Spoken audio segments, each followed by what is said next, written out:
Maybe, possibly. All right, we're live. Hi, ladies and gentlemen. This is episode 2 of The Writer's Cut. This is season 1. It is a brand new series on Iron Archer Studios. And I have a co host with me, and his name is on the screen. But Cam, announce yourself really quick. I'm Cam Braithwaite. He basically said it. I'm just the co-host. Hello. Yeah, definitely.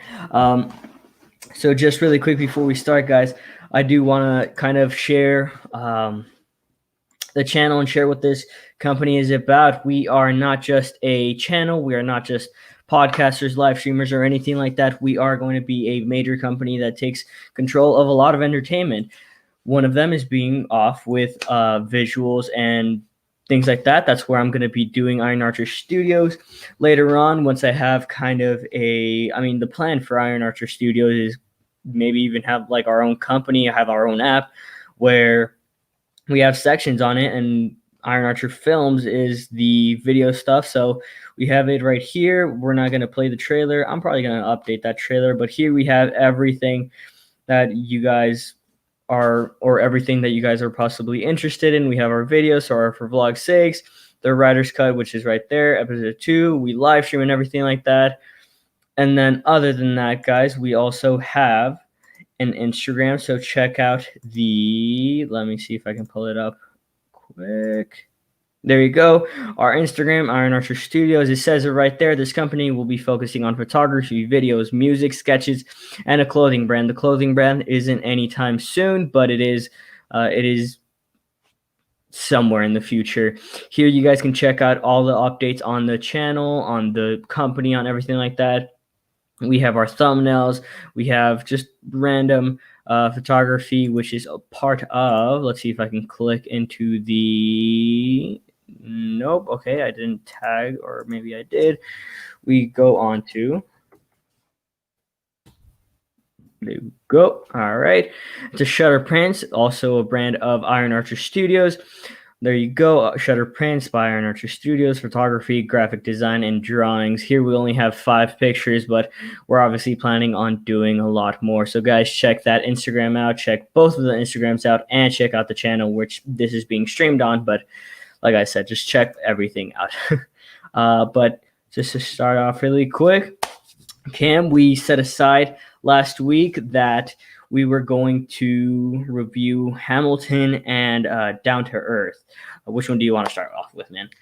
Let's start with Down to Earth. Down to Earth. All right. Yeah, you want to give your views on the show? Well, first off, going into it, I kind of knew, I knew what it was. It was like a web broadcast series. Yeah. And that's not usually my thing, so I can't say that like I enjoyed it, but I can see the enjoyment in it. And not that I didn't enjoy it, but it's just it wasn't my thing, I guess. And it was interesting that they chose Zac Efron, of all people, because like you would usually see a web broadcast with like Steve Irwin, for example, even though he's passed, but he's just not the person you would expect to be in that environment. So when I first like started watching it, that's what shocked me the most, I think. Yeah, that it was just like it was I would say Zac Efron is an A-list celebrity, so yeah, definitely having him as not a main character, but like the kind of the person that's bringing it in. I don't know if they kind of chose him for him to bring in people, or just he was actually interested in that. And in all of the intros of every episode, he was like, oh, like, this is my show, and like, I found this person, blah blah blah blah. He wrote a book on it, the intro that he has. So like, they make it as if he was interested in it. I don't know if that's the actual truth, or if they just took him in and said like, yo, you'll bring us money, we'll give you money, here we go. It could be a little bit of both, really. Yeah. But I think in order to have, like you said, someone like Zac Efron to be in that situation, he almost has to enjoy it almost a little bit, you know? Yeah, definitely. Yeah. He can't just, because like you said, it is almost kind of like a web series. So for him not to enjoy it, from going to like, what was his last movie? I don't even remember. I want to say like Baywatch, but I know that's probably not it. So it was definitely interesting, and he probably did enjoy it. I don't think a lot of people would. I know we had some like guest stars on there, but other than that, like I don't think they would have been. I don't know. He had to enjoy it for the series to be a little compelling. Right, yeah. And he in every episode he seems very like down to earth with every subject because Yeah, definitely. because they focus on different things like pollution and animal starvation Yeah, or subjects of that nature, and he always seems to be very interested kind of and intrigued. Yeah. intrigued and concerned for the subject. Yeah, definitely. I mean, it was a weird thing almost seeing this guy that's like always playing the how can I say it like I mean I don't want to say he's been playing the douchebag. I know in like Baywatch he played the douchebag, but like you don't when I think of him like in his movies, I don't really think about him in that way. So like when I see him talking about that stuff and being like really interested, I'm like, oh, okay, cool. That's pretty cool. In my opinion, like you said, it's not really for me. The reason I kind of chose it was because it's not a show that I would have really been interested in, or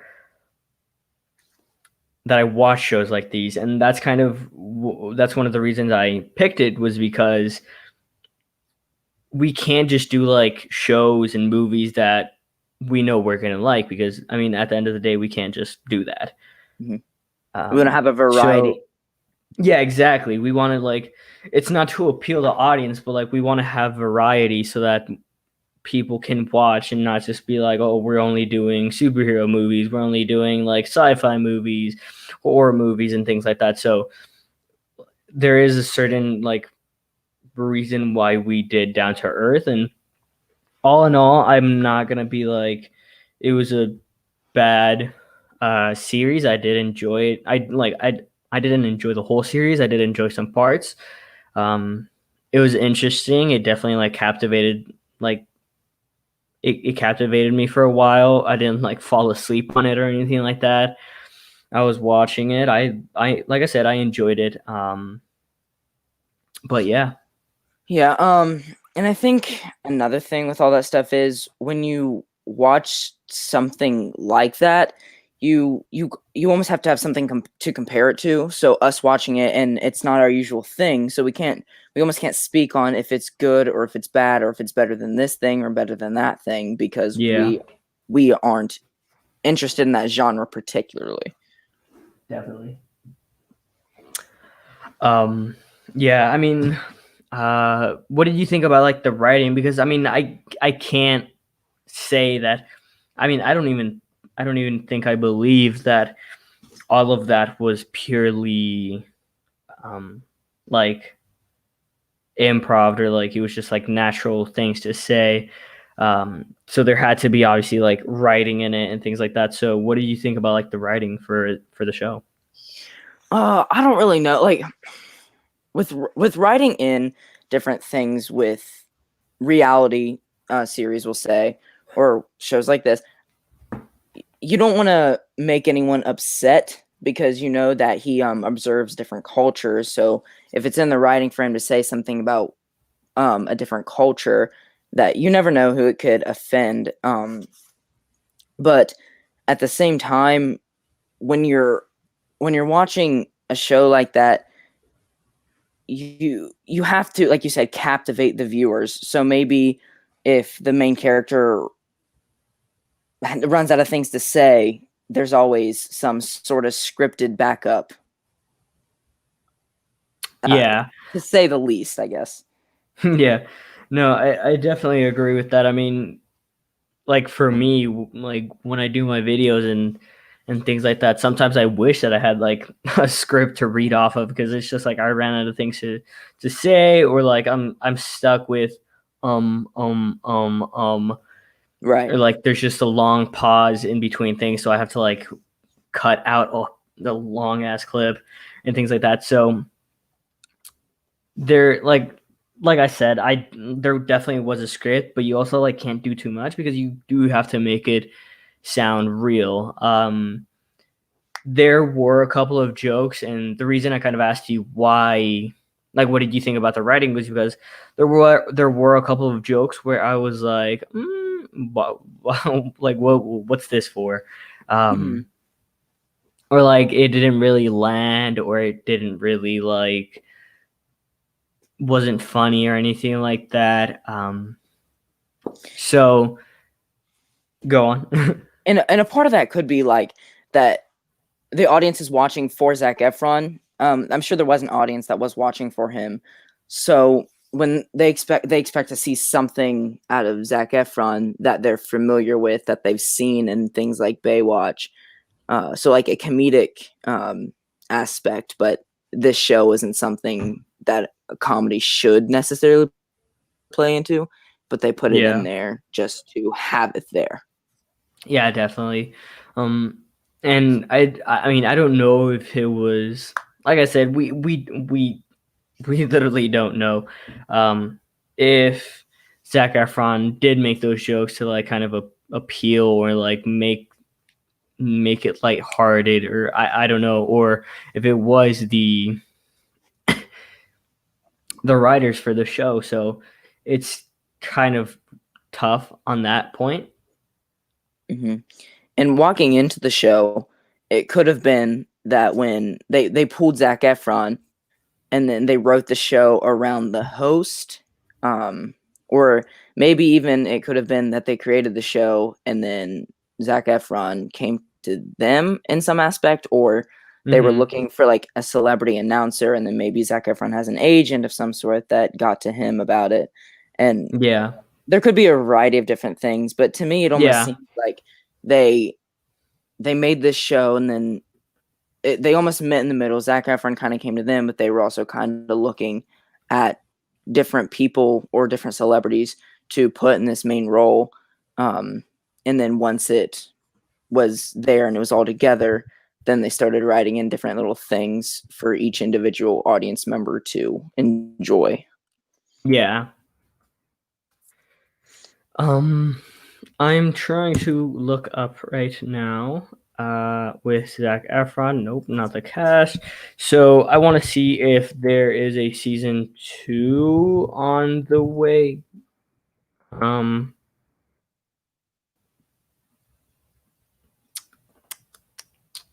it looks like a lot of people are actually wanting it. So, I mean, that's good for Zach.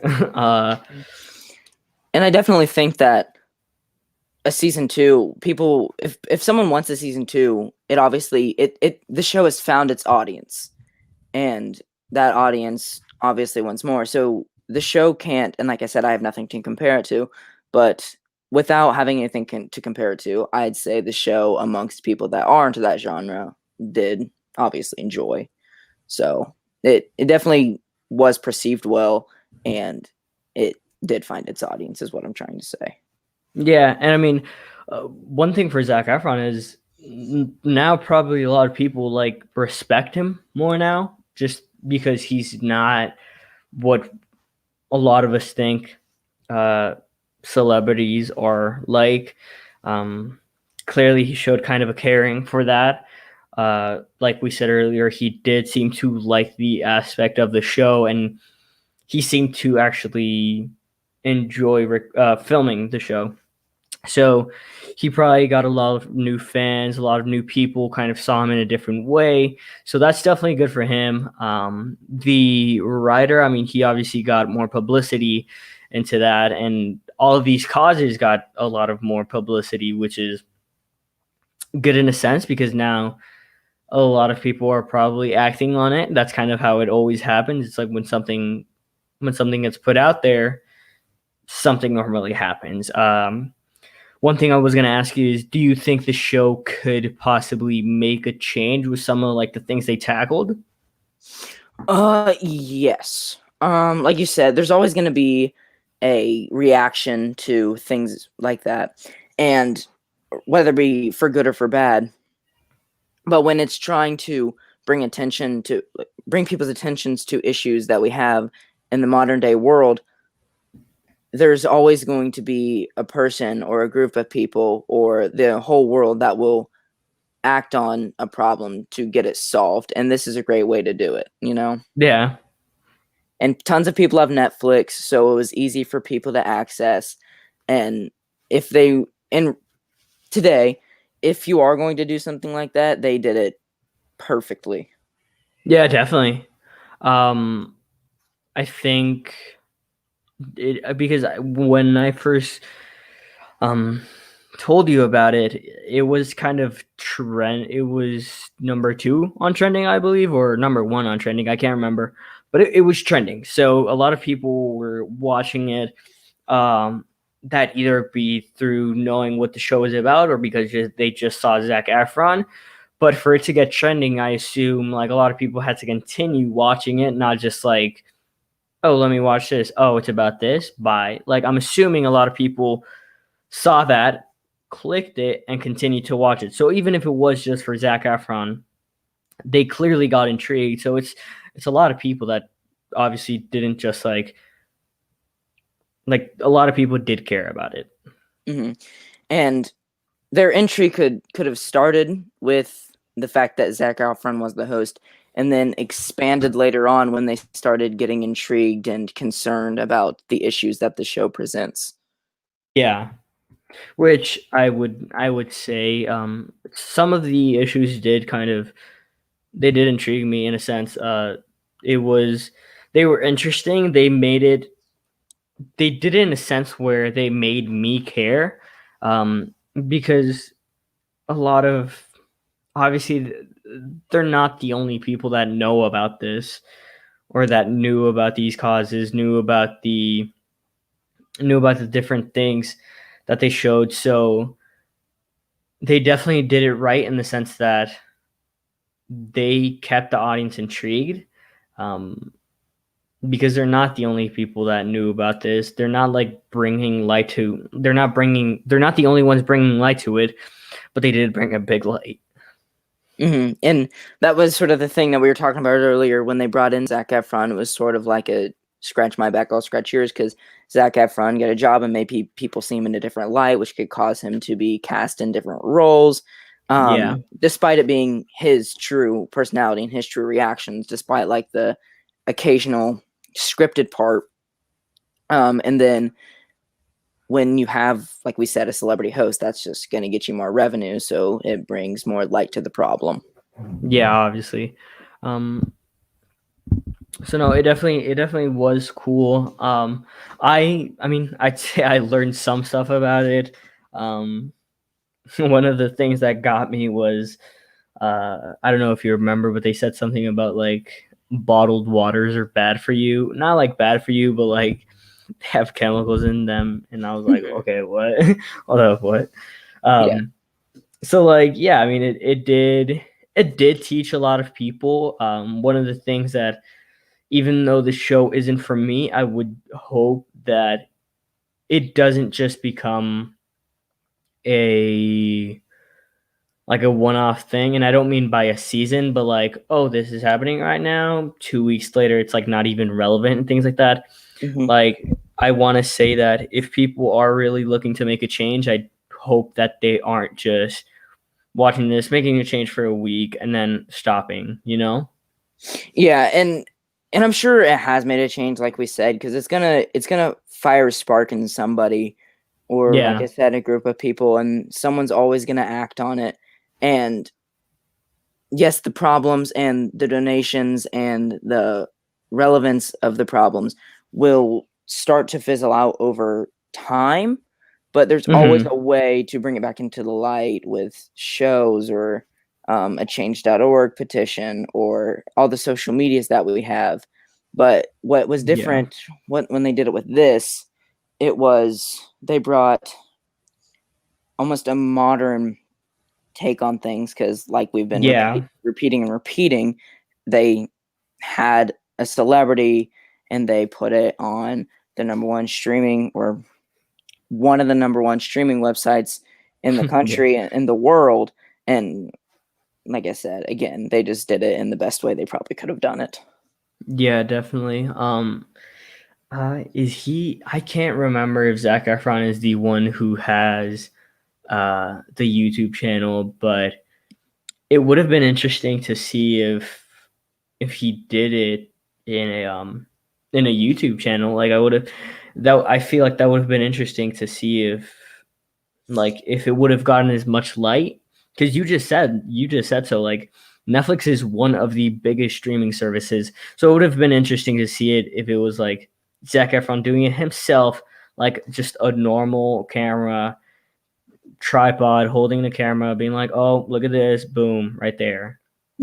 But then like lots of people have Netflix. So like Yeah. Netflix has replaced like cable. So for like Hmm. younger and older audiences, there's a way for them to see it, or there was a way for them to To see see it it still, yeah, definitely. to become intrigued, because Netflix has younger viewers, Netflix has older viewers, and the younger viewers could have come in to see Zac Efron, and then the older viewers could have come see informative entertainment. Yeah, definitely. So they You have all know, kinds of people watching this. yeah, exactly. So, yeah, I mean, at the end of the day, they did great and putting it on Netflix. I just it is kind of like a what if in my head right now. It's like, what if it was on his own personal YouTube channel and he did it like that? It's just like it's a thing. Like, would it Right. got like as many views? I mean, I don't think so, but like Yeah. Like even was maybe saying even like close. yeah, like was saying like with like older viewers on Netflix and younger viewers on Netflix, they both have a reason to watch it there, but like maybe an older audience, because YouTube is fairly new and it doesn't have like YouTube isn't a place for you to go to watch like storylines develop. It's mostly just people doing stunts, doing pranks. So that would Yeah. more attract a younger audience. Hmm. So I think maybe it would have been cut in half between younger and older viewers. Yeah. I mean, I don't know if you ever saw. It was I forgot his name, but he made a show on YouTube, his own personal. He started it right after the COVID, like after COVID started, and it was some good news with. I cannot remember his name, but it's Jim Halpert from The Office. Oh, John Krasinski. Yeah, there you go. So he made that, and he sold the actual show now for a ton of money, and it's now going to be like an actual host, actual like technology, like actual graphics and things like that. And John Krasinski is just going to like produce it. So that's kind of why I had the idea, or like the thought of like, what if it did start off in just like a YouTube channel. Um, Right. but And go ahead. it did have a celebrity running it, so that could have what was brought attention to it, and then it became like a bigger uh just a bigger platform to people go share their opinions on or have their opinions talked Hmm. about. Because like on the Ellen show, for example, she'll like pull a tweet that someone tweeted out, so anyone can get their start through Twitter, Instagram, uh YouTube, and Yeah. have it take off. It's not that it has to be a celebrity. It can happen to Yeah. anyone. Yeah, of course. Mm. So yeah, it definitely was interesting, and I like the show. Um, like we said earlier, it's not like my cup of tea or anything like that, but it was enjoyable even for somebody that isn't kind of interested in that stuff, if that makes sense. Yeah, because when you look at it, if you watch it, you can't look at it and say this is awful. It's not bad, and it's not unenjoyable for Hmm. anyone. It pertains to a more specific group of people. Yeah, definitely. So kind of like final ratings on the show, what would you give it, man? 7.5 out of 10, I'll say. That's good. For my ratings, mm, I'll go with 7. Kind of leaning more towards the 6. Um, just because every now and then there were little parts where, like I said, I don't know if it was Zac Efron, I don't know if it was the script. There's just like sometimes where I was just like, kind of stick to the subject, stop trying to like make jokes. And I get why they did it. But there were just those couple of times where I was just like, okay, come on now, like skip through. Right. And like we were talking about last episode with Outer Banks, that'll happen a lot. Like if they try to bring too much of Zac Efron into this subject or into this show in general, despite him being the host, or bring too much of his personality and stray away from what the show should be about, that's where some enjoyment will be lost. Yeah. Yeah, kind of same thing that happened with both shows last or not last week, but last episode, where they were just trying to modernize it and make it very appealing to other audiences. Right. Yeah. So yeah, that's Down to Earth right there. Next up today, like I said, we have Hamilton. We are doing Hamilton and Down to Earth, so we're moving on to Hamilton now. But before we move on, do you want to say any last things about Down to Earth, man? No, I think I said everything I needed to say. All right. And maybe just kind of one last question about the Down to Earth. If a season 2 does come back or if a season 2 does come later on in the future, would you watch it? It wouldn't be my first choice, but Okay. having seen the first season, if I were to just be laying around one day, then yeah, I'd probably turn it on. Okay. Yeah. Same thing. It was interesting. It's not going to be like, oh, gotta watch that immediately. It's just kind of going to be like, if I'm laying down and I have nothing to watch, then maybe I'll click it. Right. Yeah. So moving on into Hamilton, this was a pretty big topic around maybe like 1 or 2 weeks ago. It's still kind of pretty relevant right now. So Hamilton, want to give your first thoughts on it, man? Well, going into it, I knew I was going to enjoy it because I enjoy musical theater, and that's like the thing for musical theater because it's like one of the most expensive Broadway shows to get into. It's huge, so I knew that I was gonna enjoy it. I didn't quite know what it was because I've heard some of the music before, and I knew that it was rap, but I was pleasantly surprised with what I saw, and that's just like at first, like maybe the first number, I kind of realized what it was going to be. Yeah, for me it was I've never like been besides like school musicals, so like school musicals I enjoyed, musicals that like are in TVs and things like that I enjoy. So saying like a theatrical or a theater musical, it was interesting to see it, and I knew that I was going to enjoy it because like you said, I do enjoy that kind of stuff. So I knew that I was going to enjoy it, or at least I hoped that I was going to enjoy it. I thought that I was going to enjoy it. There you go, better words. But actually watching it and kind of getting the story and hearing the music itself, I also heard that it was going to be rap, and in my opinion, rap, like I'll listen to rap, but it's not like my first choice of music. My kind of music is almost like it has to have a story. Like I always say, like I've always like when I ask people like, yo, what kind of music do you listen to? They always say, oh, everything except country. I'm not like that. Like I'll listen to every type of genre if it has a story to it. And like this, I don't even like, what would you call it, man? Like, would you call it a movie or would you call it something else? Well, I was going to mention this at some point. There's definitely anger because there was the movie In the Heights that's coming out later on this year, or maybe early 2021, but it's made by Lin-Manuel Miranda, who Hmm. made Hamilton. Yeah.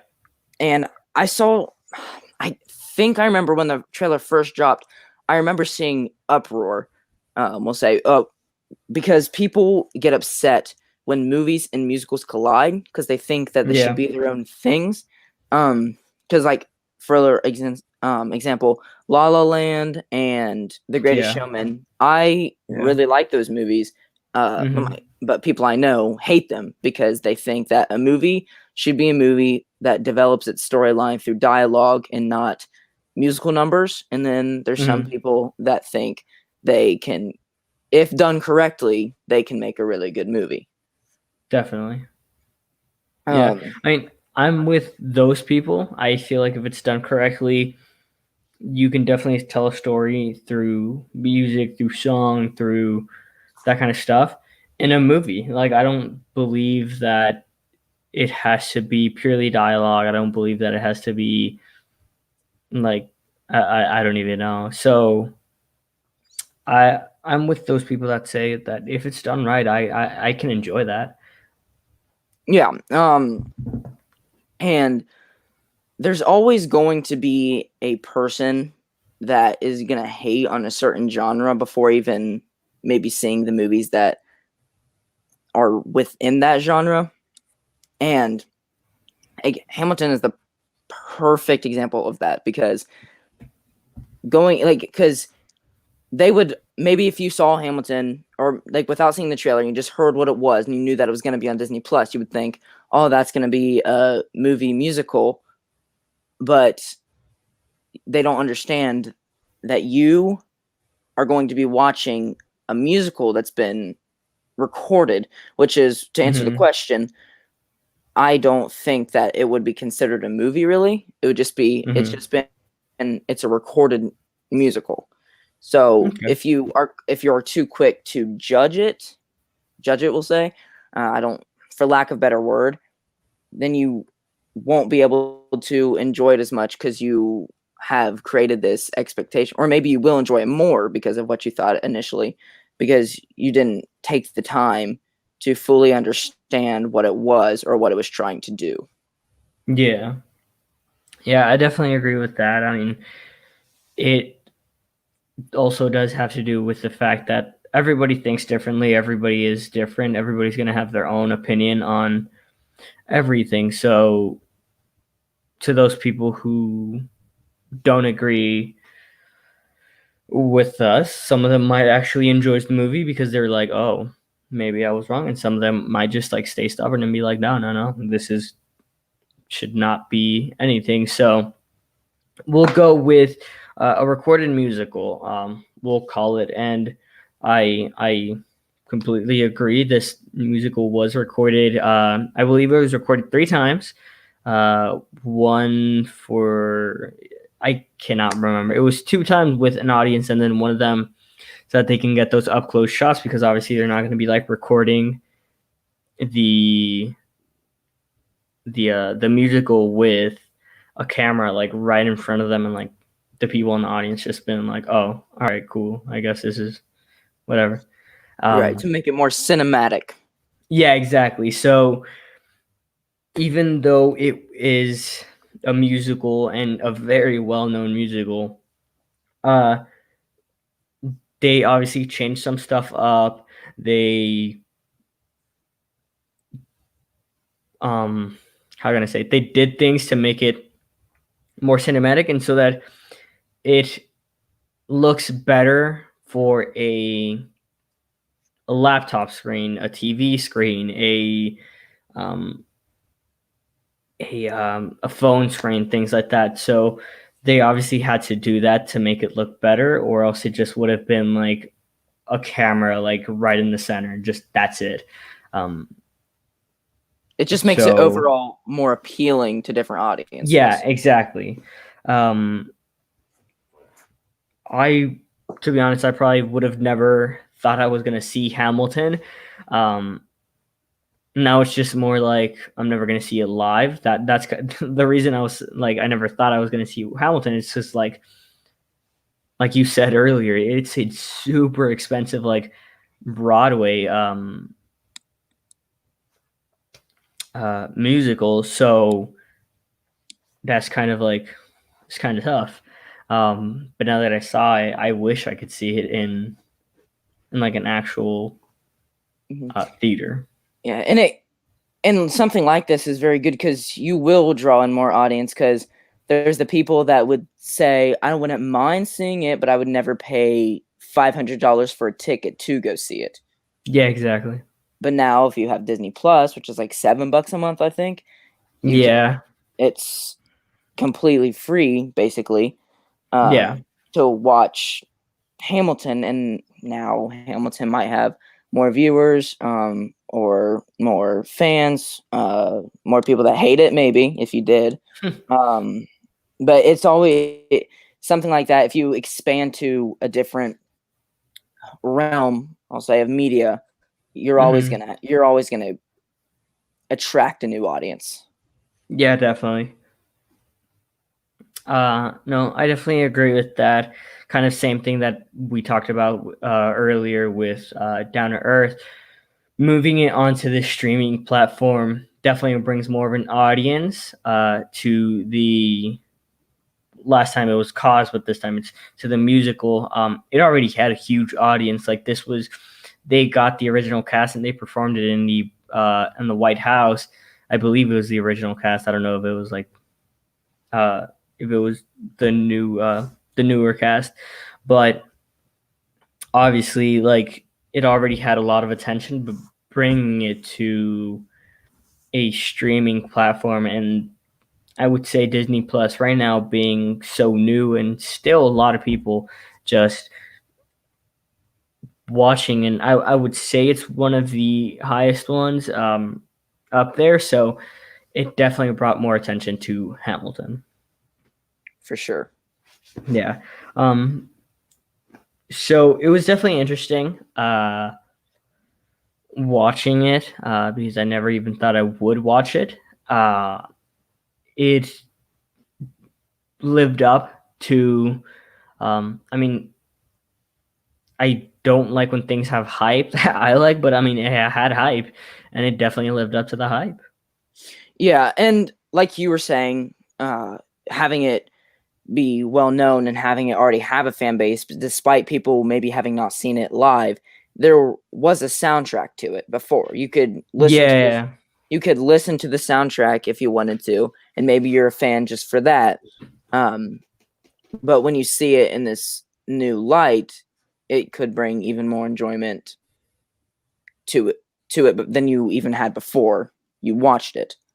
yeah, exactly. Yeah, I mean, I have Alexander Hamilton and Burn on my musical playlist. So like, it already had like its its attention, its fan base, its its viewers. I don't know, and definitely bringing it onto this platform definitely brought even more people to it.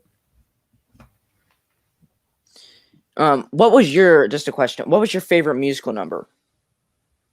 For the whole um for like the whole musical.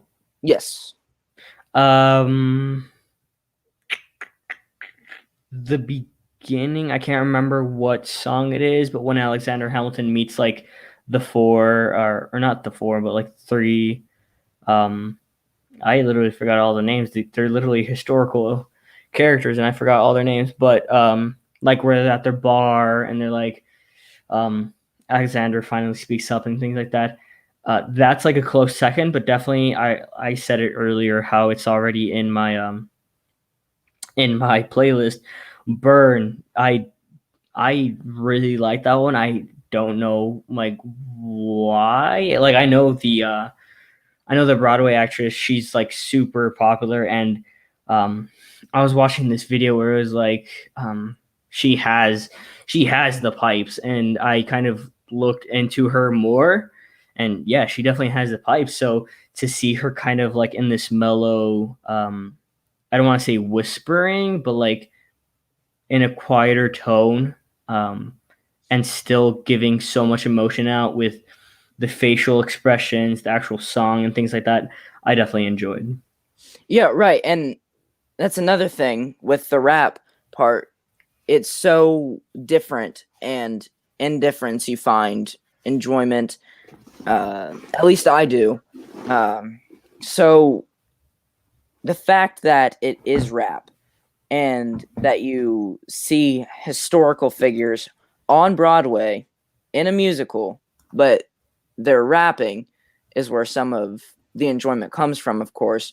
And then, like you said, with the actress that sung Burn, you see her music in a different light. And Jonathan Groff, who plays King George, Yeah. he's Kristoff in the Yeah. Frozen franchise. So seeing him like that in that kind of environment, it's refreshing, it's new, and some people may enjoy it, some people may hate it, but I feel like that's another huge thing that where the popularity comes from. Because if you asked me, I would say that not nearly as many people would have watched it if they didn't know it was rap. Because that's what so many people like. That's what so many, maybe it roped them into seeing it, because they would say it's like maybe because a lot of people aren't into Broadway and lots of people are. So just the difference in it is what's gonna bring more enjoyment to it for different people. Yeah, definitely. Yeah, looking at Jonathan Groff, definitely You'll Be Back was definitely a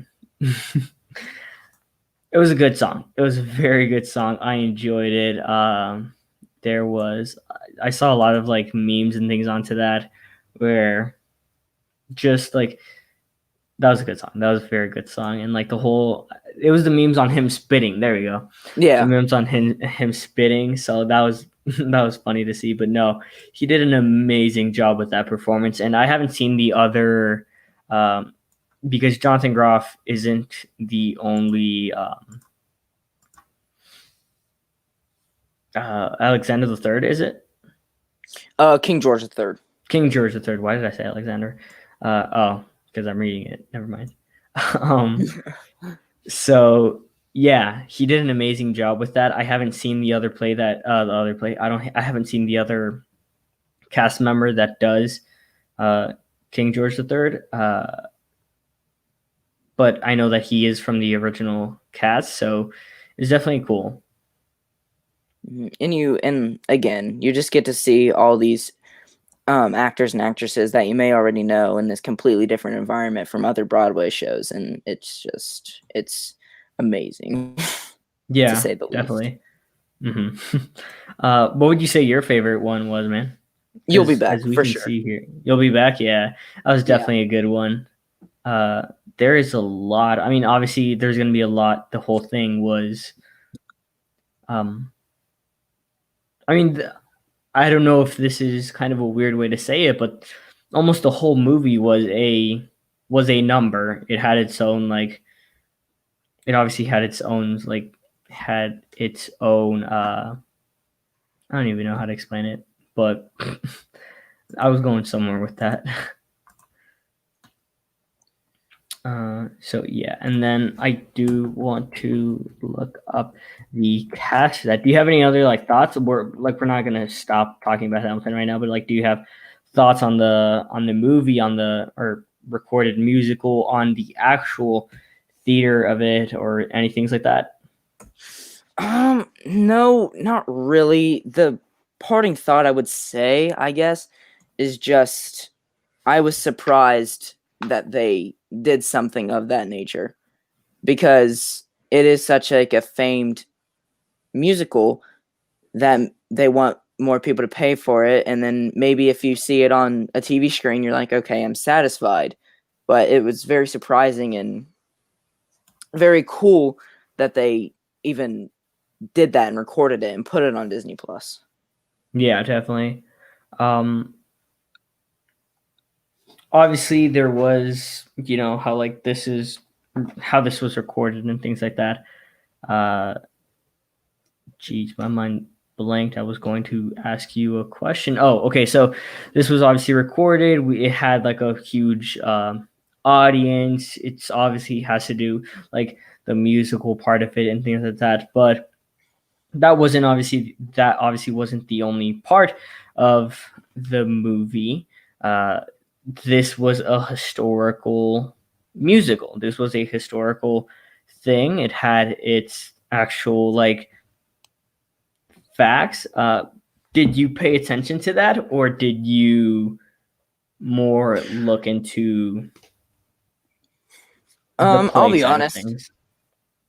I looked at it and I was just like, a Broadway musical, the music is good. But you do, as you go on, you do pick up knowledge, because you wouldn't enjoy as much. You want to get the full enjoyment of it. So when you watch it, you want to pay attention to everything. So you do, after watching it, I would say you do have a better understanding of Alexander Hamilton's story. But even then, I've had people tell me that it's inaccurate and that's why they don't like it. But there are Yeah. facts in there that you will pick up on. Yeah, definitely. I've heard so much like, oh, this is inaccurate. Oh, this is wrong. Dude, that's not true. They did this for the play. They kind of have to.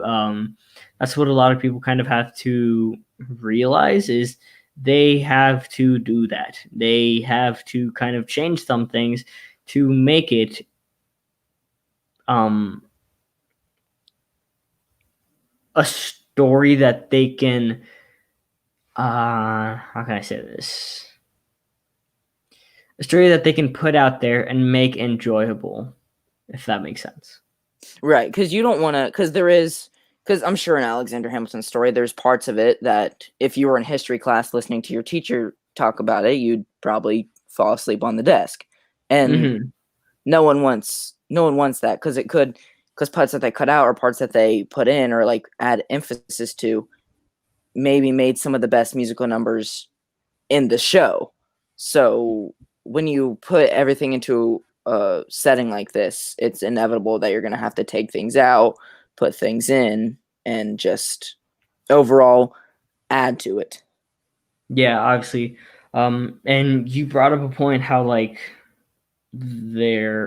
people, if you're in a classroom and a teacher is like up front talking about it, you're most likely going to be bored. So a question that I have for you is, do you think now that teachers will maybe play this, or schools will play this movie and have it be kind of one of those things that we learn off of? Because Alexander Hamilton, I don't know much about like before the musical. Like I didn't know much about him. I didn't know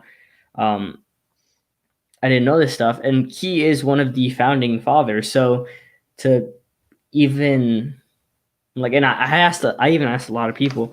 I fortunately knew that the $10 bill was him. Let me just make sure I'm right. But I asked a lot of people. I'm like, yo, do you know who the $10 bill is? Like, who's on it? They didn't know. Right, and there's like I said, there's things that you're going to learn from watching the play. So to answer the question, yes, I do think that history teachers will play this in classes and things, because teachers are always finding new ways to teach. And like you watch like a war documentary that from like the History Channel is not nearly as interesting as Hamilton is, at least not to me. Yeah, no, I agree. So it's just gonna fall into like another category of things or new ways to teach students. Yeah, and I mean there is people that enjoy those types of things like National Geographic. There are people that enjoy that type of stuff.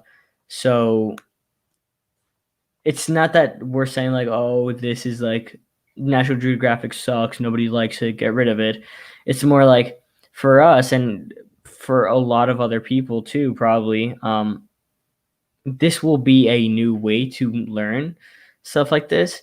So it will be interesting to kind of see if that does become, I mean, because I'm out of school now. So I don't know if that will ever become a thing. Um, but because obviously school teachers just can't like play it, they like actually have to get permission for it. So it's going to be cool to see if they actually do let that happen and like let it become a thing that they play on TV and or on like the projector, because they also didn't just talk about Alexander Hamilton. They talked about a lot of things. They talked about George Washington. They talked about, I believe, Thomas Jefferson, maybe. Yes. I forgot. Yes. Yeah, there we go.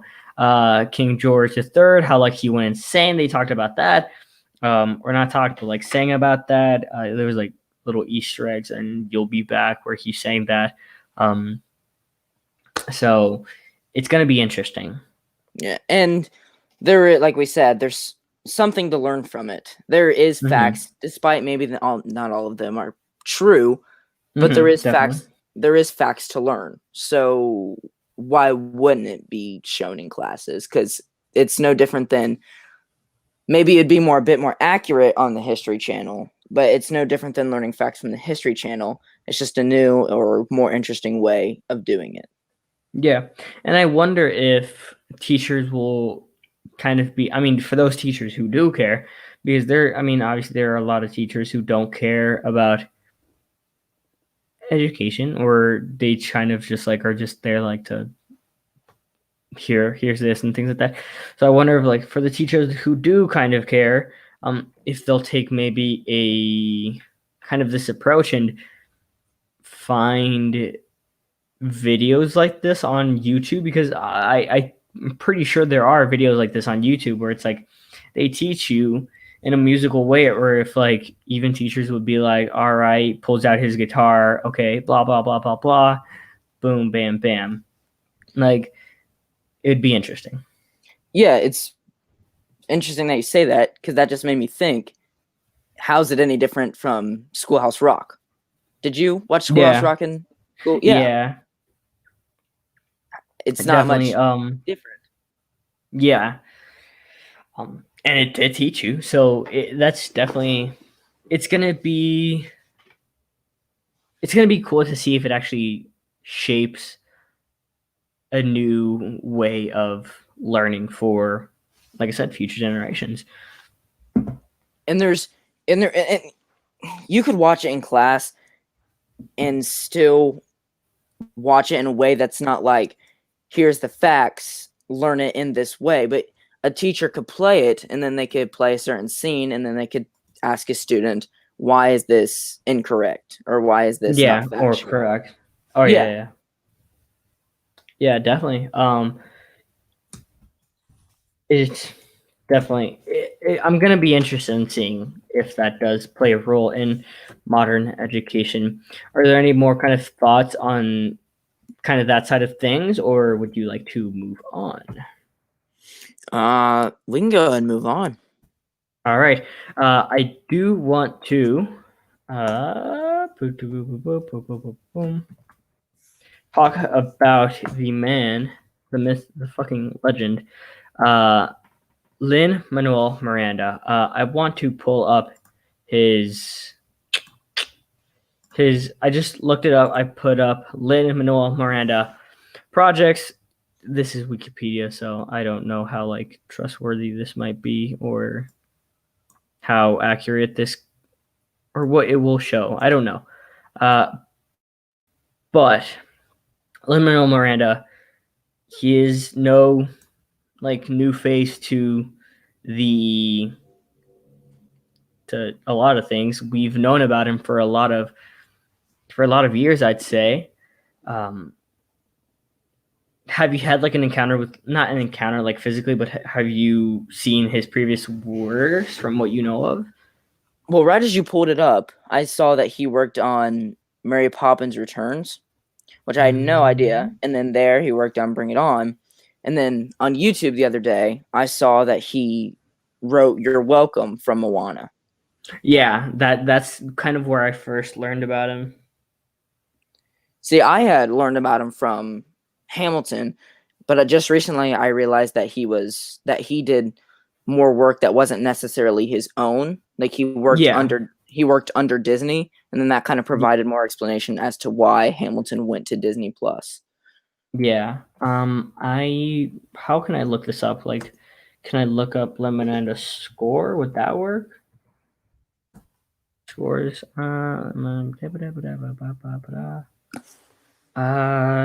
Here we go. Maybe here. Okay.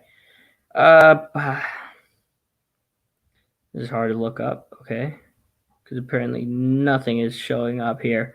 Okay, we're just gonna go back to Wikipedia because I think this is where like it mostly had a lot of things. So yeah, like we said earlier, he did obviously or not obviously, but he worked on I saw here earlier.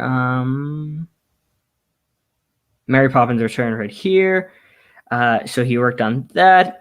I see Star Wars, Force Awakens, Star Wars Rise of the Skywalker, Moana right there. So this is like this man has a lot of kind of I don't know in the Heights. Lots of different things that he's done, because There you go.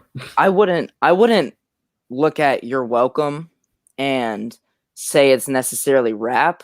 It moves very fast, but it's different from Hamilton. It has more of Yeah. a more of a prettiness to it. Disney does, or You're Welcome does anyway. And not to say that that takes away from the type of music that's in Hamilton, but Yeah. it's different. Yeah. I wouldn't also I also wouldn't say that like he only does rap because like Moana. So I believe this is kind of going to show us. I hope this is going to show us. So right here, career, 2002 in the Heights. Haven't seen that, but I've heard of it. Bring It On. I've seen that.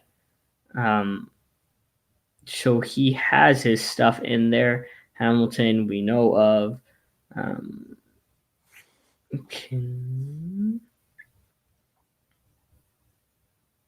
Okay, so yeah, never mind. It didn't give us a lot.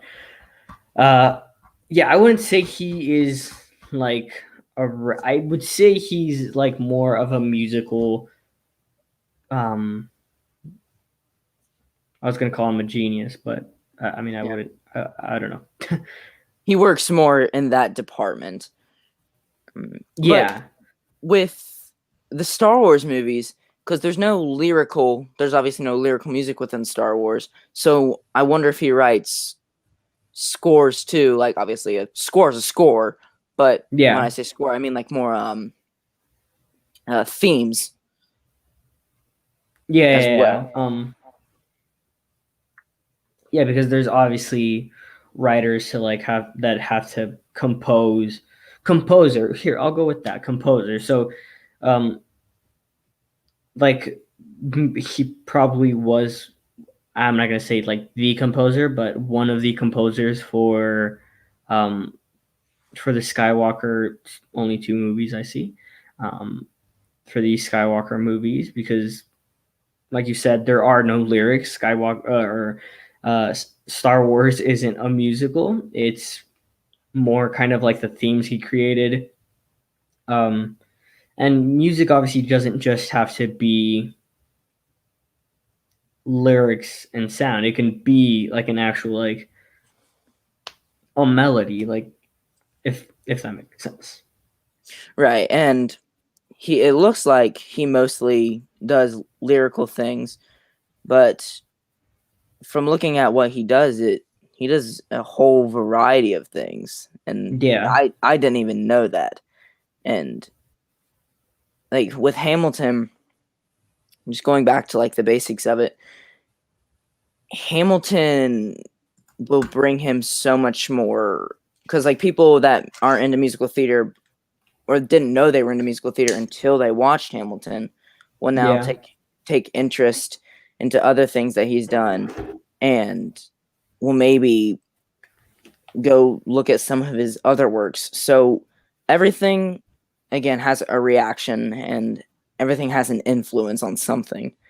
So it's now, as someone who only knew him for Hamilton, I can now look him up and show interest in him enough to see what else he's done. And I'm definitely not the only one. So it's just interesting to think about the blow up and all the other things that he's done or his popularity simply because he recorded a show that he did and put it on a streaming service. Yeah. So kind of just, I don't want to say wrapping up things, but one of the last questions I have, there you go, is, do you think this can become a thing? Like where now musicals come onto streaming services? Because here we have Hamilton, but there's also, like, imagine like having The Lion King hop on one of the streaming services. I believe it would hop on to Disney Plus, I'm assuming, I think. But do you think this can continue to happen? Because there are a lot of musicals out there or Broadway shows out there. So do you think that this can become an actual thing? Yes. But I also think that maybe will it spike more of a popularity in movies like The Greatest Showman or La La Land? Or will it actually spring more Broadway productions to record the show in that way and then put it on a streaming service? Yeah. What way will it Because influence?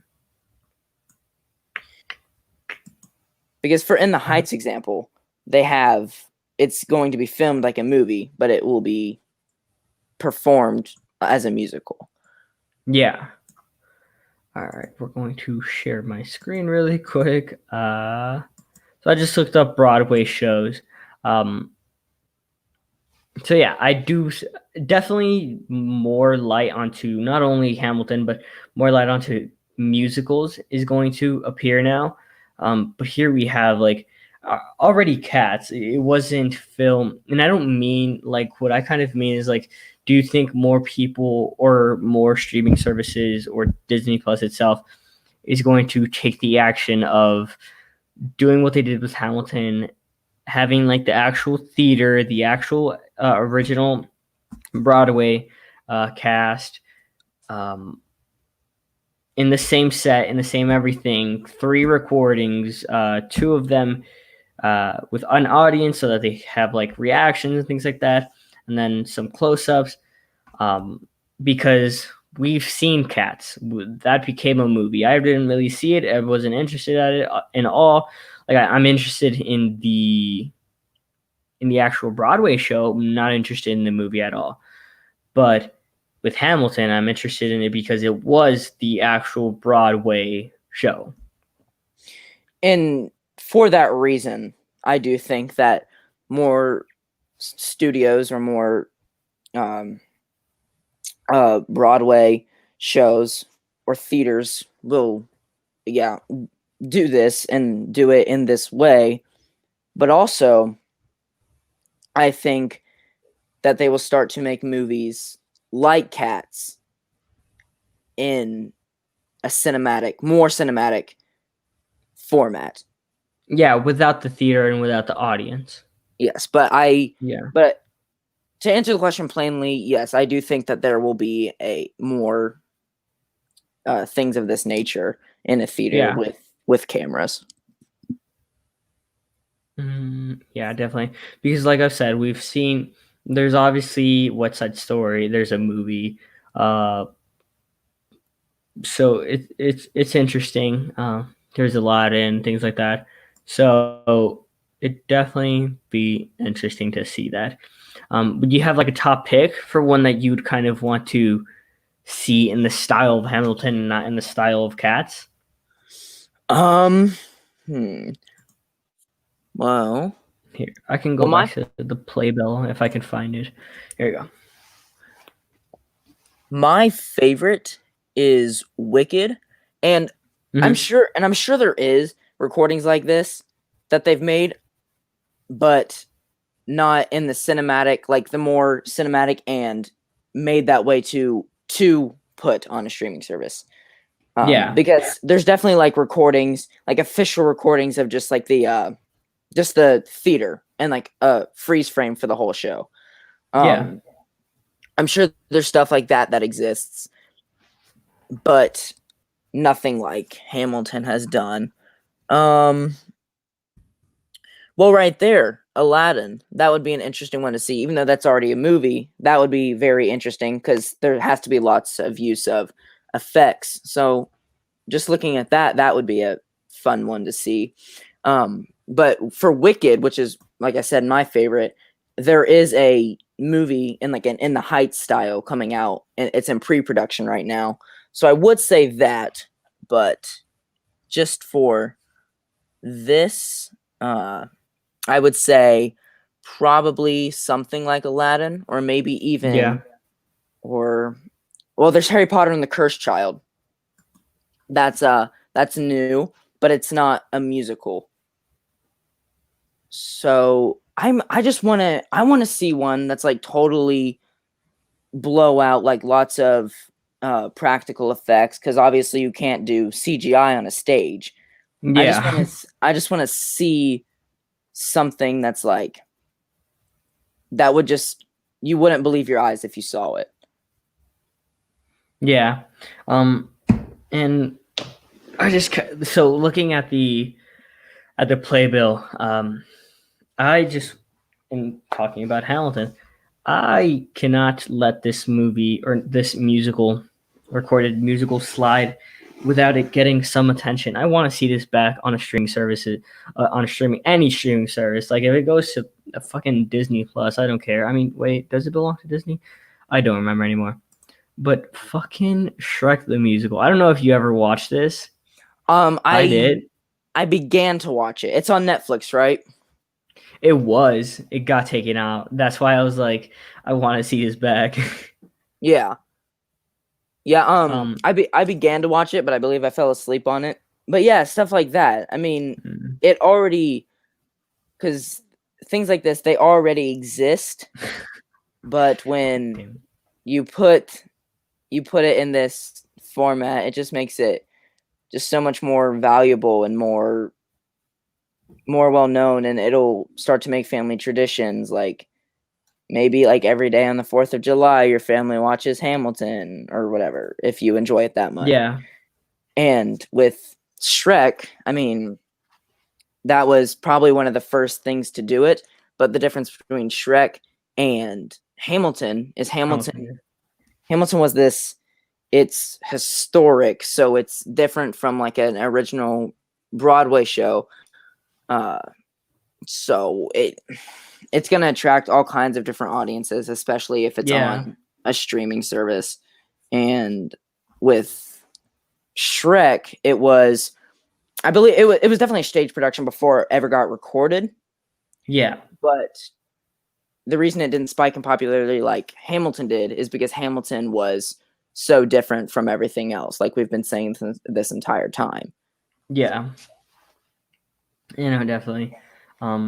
I just wanted to give it a little light there because I remember seeing that. I really enjoyed it. Like I have my like even one of those or two of those songs are in my musical playlist, so I didn't want that to go just scraped off. No, definitely though. I enjoyed the recorded musical. I really, really liked it. Yes, I know that not all of it was completely accurate, but I still really enjoyed it. It taught me some things, and I enjoyed it. Like how many times can people actually say that? Like I enjoyed learning something. Not a lot of people say that. You don't hear that much these days. So, I watched something, I enjoyed it, and it was just great. And I see why before it came onto Disney Plus, it was such a big Broadway show. Yeah, and it's just to say as a parting thought, it just overall, it's amazing with Mhm. the fact that you can now watch it, and the fact that they they love their fans enough to record it and put it on Disney Plus, because like that's a risk, because Yeah. people, like I said, would see it on Disney Plus and they'd be like, well, I don't want to go see it on a stage now. But Yeah, because I it's have it right here. Yeah. yeah, but it's just opened up this floodgate of more people that are watching it, and just new fans and new traditions, like I said. Yeah. And it's And probably just more people now that want to actually watch it live, probably. yeah, and it could happen that way. It's It's become opened a this, lot of doors. yes, and it's just become Yeah. this amazing thing for a lot of people, and it's just overall very, very enjoyable and cool. Yeah, definitely. So I think that's it. Any last thoughts on Hamilton, man?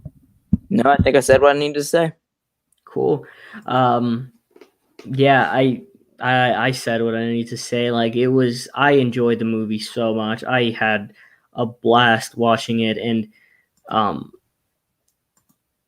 like I've watched it 3 times now because I watched it once when it first came out, once with my mom and my sister, and then another time to recap it for this review. So I had like all 3 times I enjoyed watching it. It didn't get boring at all. So to those who are a fan of musical theater, or to those who just kind of want to watch something, um, I highly suggest Hamilton. That's it for this episode. Cam, you want to say any last thoughts on anything? Kind of plug anything like that? No, just thanks for watching, and we'll see you again next time. Yeah. Like I said earlier, or not earlier, but like I said when we first started this episode of the Writer's Cut, guys, go check out the channel Iron Archer Studios. This is where I create everything. This isn't just a channel for me. This is a company.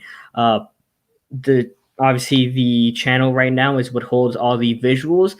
Here we have season 1, episode 2 right there. We have for vlog 6. We have these are the Iron Archer playlist. We have where can we I believe it should be. I don't know. But we have everything on here. We have live streams, we have for vlog 6. We have pop reviews, unboxings, and all things like that. So go check that out. We also have an Instagram, which I'm not going to pull up right now just because I already exited that out. But check that out, guys. Let's kind of grow the company because I don't just want this to be a channel. I want it to be an actual company. I said it earlier in the stream. I can hope that this becomes kind of like an app, and we can publicize this stuff, put stuff in theaters, put stuff on your own TVs, kind of make our own streaming service and things like that. So hopefully you guys enjoyed this episode of The Writer's Cut. We are going to be doing every episode of The Writer's Cut every other Sunday. So this Sunday is obviously this episode of Hamilton and Down to Earth. Next episode will be, I don't know the exact date, but after next Sunday. The Sunday after next Sunday. Does that make sense? Yes. Okay. All right. So yeah, and we're going to be reviewing the Umbrella Academy season 2.